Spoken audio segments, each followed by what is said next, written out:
Hello, lovely people. I have kind of a treat and something different in store today. And actually, before I even go into it, I do want to remind you that the Successful Weeks Masterclass, this incredible training that is going to transform how you operate in your week so you can create faster success, way more productivity, and way more also like just fun and space and presence and joy and all of the things that we want in our lives. And it's happening on the 17th of June. So be sure if you've not already to hop, skip, and jump. You can literally click in the show notes right now and sign up. It's £7. People normally pay me £3,000 to join Time Hackers and access this tool, which we use, by the way, every single week inside Time Hackers.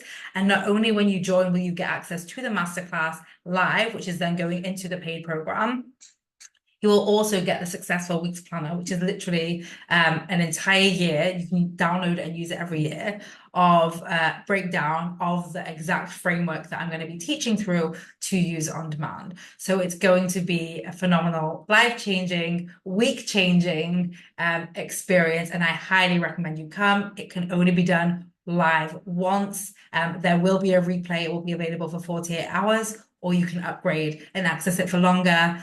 Make sure, even if it's just for 10 minutes, just for 15 minutes, you get your seat at this event.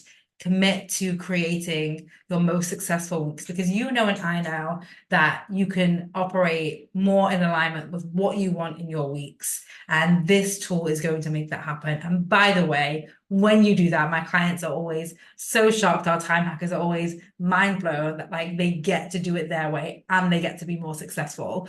So come and change your weeks and change your life inside the Successful Weeks Masterclass on June 17th. It's at 3 p.m. UK, which is 10 a.m. Eastern. Now, today I have something special in store, which is to say that I recently flew to the US and took part in a conference where I did a talk on time liberation and time oppression. So this is very much the work that we are doing at Time Hackers, right? The things that I'm going to speak about, or the things that I spoke about then, are very relevant. And it's pushed into a different lens, because often sometimes I go and speak at different events and the community there has a different lens that they would like me to put on it. So although a lot of what we do is around time liberation, I would say I probably wouldn't have written this talk exactly like this without this community, a very liberatory community. And so I'm so grateful to have had the opportunity to do that. And I want you guys along the journey to bring you along and experience this very powerful talk. So it will feel a bit different to a traditional podcast in terms of it being a talk, and I know that you are going to love it. So I'm going to share it with you right now. So this is a talk around time oppression versus time liberation. And really, we tend to think of our time as a commodity, something that we have to spend. So I want you to think, what does your biggest time budget look like? What are your biggest expenses? What are the things that you keep meaning to buy and putting off? For me, this is what it looked like. It looked like working 100+ hour weeks. It looked like ignoring life-saving alerts as I sat in the office at 10 p.m. at night. It looked like skipping out on a honeymoon because I didn't want to miss the start of a business program that I was in. It looked like having even like 2 to 3 social plans every single night crammed in. And I want you to consider how we are oppressed by the social contract that time is a commodity. We're paying for everything that we want directly or indirectly with time. And time is the answer to all of our problems. So there's never enough of it. I didn't do those things because I wanted to. I didn't want to work 100-hour weeks. I didn't want to have an overstuffed social calendar. I did it because I was taught, probably like you were taught, that this is how I was going to set my future self up for success.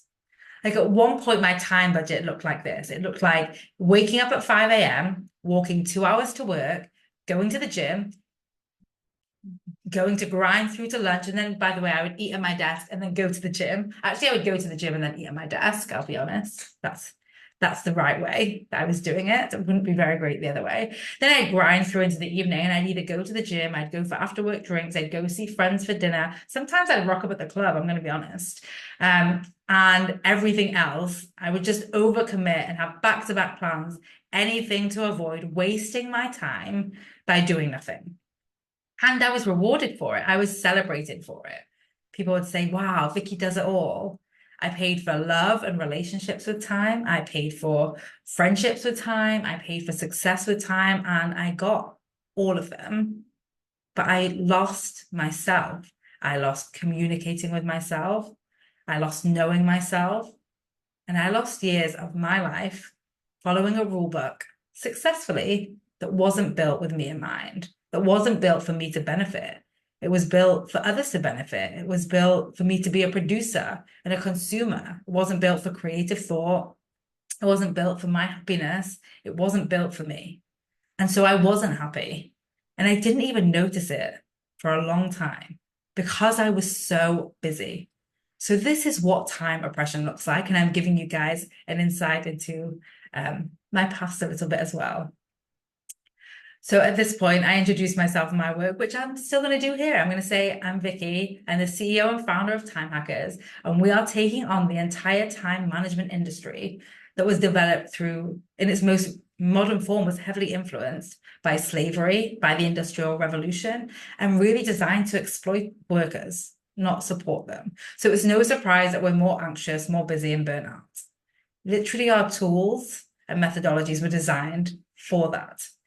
Now, at Time Hackers, our tools and the frameworks that we use, which you guys know, you've been listening to this podcast for a while, help individuals and teams globally achieve more faster, not despite sustainable life and work practices, but because of them, right? Time hacking shifts the focus away from a finite, limited resource, which is time, onto humans, onto people who are not limited.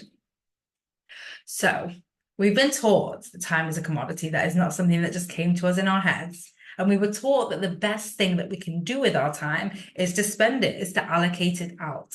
So we fill our calendars, right? This is why we're so busy, so stressed, so overwhelmed. And no matter how much we do today, we're still behind tomorrow. And then there's thousands of solutions out there telling us that they're going to help us manage this commodity. But what if time is not a commodity?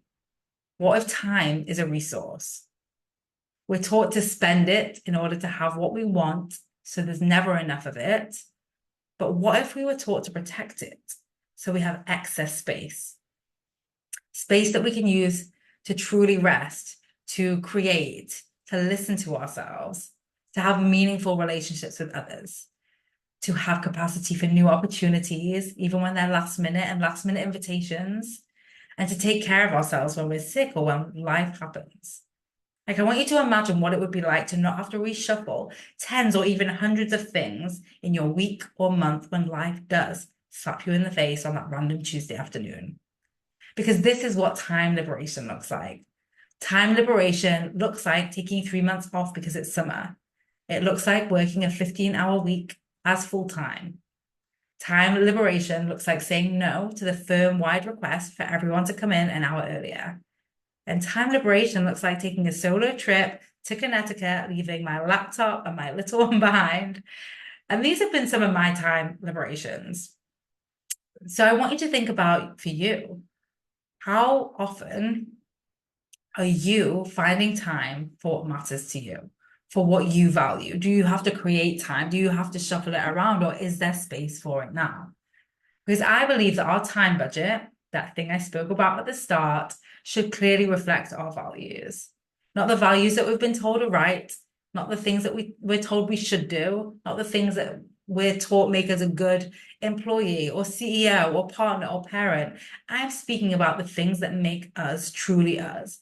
The ones that mean that my time budget and your time budget look different, even if on paper our lives are the same. This is time liberation. Now, it requires us to put down the awards for the fastest email responder, or works longest hours, or Miss Always Available, or Mr. Always Available. But what do we gain? We gain space to breathe, to think, to create, to connect, to innovate, to lead, and to be. So I want you to consider this. How much of your time budget right now is in alignment with your personal values?